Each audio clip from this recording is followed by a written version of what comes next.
Hello বন্ধুরা, আপনারা দেখছেন ডিজিটাল সবকিছু ইউটিউব চ্যানেল। তো বন্ধুরা, সুপ্রিম কোর্টে বর্তমানে যে ডিএ মামলা চলছে, এই ডিএ মামলার আজকে এক বড় আপডেট আপনাদেরকে জানাবো।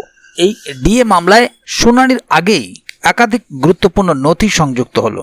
আপনারা প্রত্যেকেই জানেন যে ডিএ মামলাতে শুনানি যত এগোচ্ছে, দিনের পর দিন শুনানি যত হচ্ছে, তত নতুন নতুন বিষয় এর সঙ্গে যুক্ত হয়ে যাচ্ছে এবং এর ফলে শুনানিটা একদিকে যেমন জটিল হয়ে পড়ছে, তেমনি আরেকদিকে বিভিন্ন তথ্য কর্মচারীদের সামনে আসছে এবং সেই কারণে শুনানির প্রতিটা বিষয় জানা আপনাদের জন্য অত্যন্ত গুরুত্বপূর্ণ।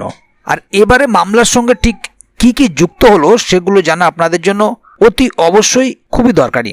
আর এই যে নতুন বিষয়গুলো যুক্ত হলো, এতে শুনানিতে কি ধরনের প্রভাব ফেলবে বা এর ফলে শুনানির কি পরিবর্তন আসছে, তা অবশ্যই আজকে ভিডিওর মধ্যে আপনাদের সামনে তুলে ধরবো। পাশাপাশি আপনারা প্রত্যেকেই জানেন যে দিনের পর দিন এই সমস্ত বিষয়গুলো একসঙ্গে চলে আসায় মামলাটি কিন্তু এক নতুন দিকে মোড় নিয়েছে। তাই ভিডিওটিকে কোথাও স্কিপ না করে পুরো বিষয়টি জানতে হলে অবশ্যই ভিডিওটিকে প্রথম থেকে শেষ অবধি পুরোটাই দেখবেন, যাতে করে কোনো জায়গায় বুঝতে আপনার কোনো প্রকারের অসুবিধা না হয়। এছাড়াও আপনি যদি আমাদের চ্যানেলে প্রথমবার হয়ে থাকেন, তাহলে অবশ্যই চ্যানেলটিকে সাবস্ক্রাইব করে বেল আইকনটি প্রেস করে অল নোটিফিকেশনে ক্লিক করে দেবেন, যাতে করে আমাদের চ্যানেলে যখনই কোনো নতুন ভিডিও আপলোড হবে তা সরাসরি আপনার কাছে পৌঁছে যায়। তো চলুন দেখে নেওয়া যাক এখানে মূল বিষয়টি ঠিক কি বলা হলো। এখানে দেখুন একটি আর্টিকেল প্রকাশিত হয়েছে, supreme court DA case. Supreme কোর্টে ডিএ মামলার বড় আপডেট, শুনানির আগেই সংযুক্ত হলো একাধিক গুরুত্বপূর্ণ নথি। রাজ্য সরকারি কর্মচারীদের মহার্ঘ ভাতা অর্থাৎ ডিএ মামলা নিয়ে সুপ্রিম কোর্টে যে শুনানি চলছে, তাতে সম্প্রতি কিছু গুরুত্বপূর্ণ পরিবর্তন এসেছে। বিভিন্ন মামলা এবং রিপোর্ট এখন মূল মামলার সঙ্গে যুক্ত করা হয়েছে, যা আগামী শুনানিতে প্রভাব ফেলবে বলে মনে করা হচ্ছে। এই সংযুক্তিকরণের ফলে মামলাটি আরও মজবুত ভিত্তির ওপর দাঁড়িয়েছে এবং আশা করা হচ্ছে যে এখন দৃঢ় আলোচনার পথ প্রশস্ত হবে। তো বন্ধুরা, এবারে দেখে নেব মূল মামলার সঙ্গে কি কি সংযুক্ত হলো। সাম্প্রতিক অফিস রিপোর্ট অনুযায়ী ডিএ মামলার সঙ্গে বেশ কিছু গুরুত্বপূর্ণ বিষয় সংযুক্ত করা হয়েছে। এর মধ্যে রয়েছে নতুন নথি। মামলার সঙ্গে যুক্ত বিভিন্ন পক্ষ যে নতুন নথি জমা দিয়েছিল, সেগুলি এখন মূল মামলার অংশ। সংগ্রামী যৌথ মঞ্চের আবেদন। সংগ্রামী যৌথ মঞ্চের পেশ করা আবেদনটিও এখন এই মামলার সঙ্গে যুক্ত হয়েছে। রাজ্য সরকারের আবেদন। রাজ্য সরকার আদালতের নির্দেশ পরিবর্তনের জন্য যে আবেদন করেছিল, সেটিও এখন মূল মামলার সঙ্গে ট্যাগ করা হয়েছে। কন্টেম্প্ট মামলা। তিনটি কন্টেম্প্ট মামলা যা confederation of state government employees, সরকারি কর্মচারী পরিষদ এবং ইউনিটি ফোরামের পক্ষ থেকে দায়ের করা হয়েছিল, সেগুলিও এখন মূল মামলার সঙ্গে শোনা হবে।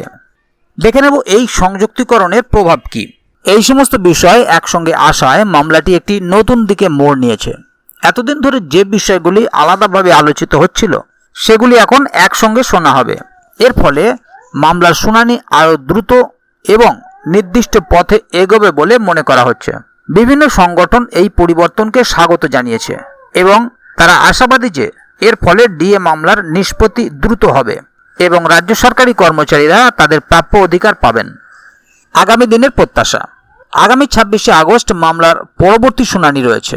এই সংযুক্তিকরণের ফলে ওই দিনের শুনানি অত্যন্ত গুরুত্বপূর্ণ হতে চলেছে। সমস্ত পক্ষের নথি এবং আবেদন একসঙ্গে থাকায় আদালত একটি সামগ্রিক দৃষ্টিকোণ থেকে বিষয়টি বিবেচনা করতে পারবে। রাজ্য সরকারি কর্মচারীরা দীর্ঘদিন ধরে তাদের বকেয়া ডিএর জন্য লড়াই করছেন এবং এই নতুন অগ্রগতি তাদের মনে নতুন করে আশা জাগিয়েছে। এখন দেখার বিষয় সুপ্রিম কোর্ট এই বিষয়ে কি রায় দেয় এবং রাজ্য সরকারি কর্মচারীদের দীর্ঘদিনের প্রতীক্ষার অবসান হয় কিনা। তাহলে বন্ধুরা, বুঝতেই পারছেন এখানে মূল বিষয়টি ঠিক কি বলা হলো। দীর্ঘদিন ধরে এই মামলাটি চলার ফলে বিভিন্ন সময় বিভিন্ন দিক থেকে বিভিন্ন ধরনের নতুন নতুন কিছু আপডেট উঠে আসছে, যেগুলো একসঙ্গে থাকলে বা সামগ্রিকভাবে আদালতের সামনে থাকলে সমস্ত দিক বিচার বিবেচনা করে আদালতের রায় দিতে অনেক সুবিধা হবে এবং সেই কারণেই এই নতুন অগ্রগতি রাজ্য সরকারি কর্মচারীদের মনে নতুন করে আশা জাগিয়েছে। তবে এ বিষয়ে যদি আগামী দিনে আরও নতুন কোনো আপডেট আসে, তাহলে অবশ্যই আপনাদেরকে এই চ্যানেলের মাধ্যমে জানিয়ে দেওয়া হবে। সেই কারণে চ্যানেলটিকে সাবস্ক্রাইব করে অবশ্যই চ্যানেলের সঙ্গে থাকবেন, যাতে করে আগামী দিনে এ বিষয়ে যখনই কোনো নতুন আপডেট আসবে তা সরাসরি আপনাদের কাছে পৌঁছে যায়। তো বন্ধুরা, আজকের গুরুত্বপূর্ণ ভিডিও আপডেটটি এখানেই শেষ করছি। ভিডিওটি সম্বন্ধে আপনাদের মতামত এবং আপনারা কে কোথা থেকে ভিডিওটি দেখছেন অবশ্যই কমেন্ট বক্সে লিখে জানাবেন। ভিডিওটি ভালো লাগলে অবশ্যই একটি লাইক দেবেন এবং বন্ধুদের জানার সুবিধার্থে ভিডিওটিকে শেয়ার করবেন যাতে তারাও বিষয়টি সম্বন্ধে জানতে পারে। ভিডিওটি শেষ পর্যন্ত দেখার জন্য অসংখ্য ধন্যবাদ। আবার দেখা হবে আগামী ভিডিওতে। ততক্ষণ পর্যন্ত ভালো থাকুন, সুস্থ থাকুন। ধন্যবাদ।